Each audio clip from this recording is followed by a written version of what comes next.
অন্য কেউ আপনার সমালোচনা করছে বলে আপনিও সেই দলে নাম লিখিয়ে অন্যের সমালোচনা করতে বসে গেলেন, সেটা কিন্তু করবেন না। একদমই অন্যের সমালোচনা করা উচিত নয়। আমরা কিন্তু অফিসে হোক বা বাড়িতে একটু না একটু সময় হলেও কিন্তু পিএনপিসি করি, সমালোচনা করি। এটা কিন্তু আমাদের প্রায় একটা অভ্যাসেই দাঁড়িয়ে গেছে। সমালোচনা করে কি লাভ?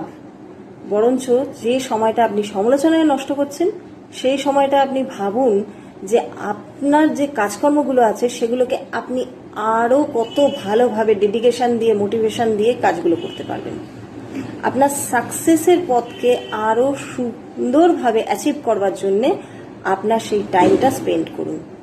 অন্যের সমালোচনা করে নিজের যে সাকসেসের ওয়ে, সেটাকে কিন্তু বন্ধ করে দেবেন না। নিজের সাকসেসের কথা ভাবুন, অন্যের সমালোচনা বন্ধ করে দিন। দেখবেন আপনি খুব তাড়াতাড়ি আপনার জীবনে সাকসেস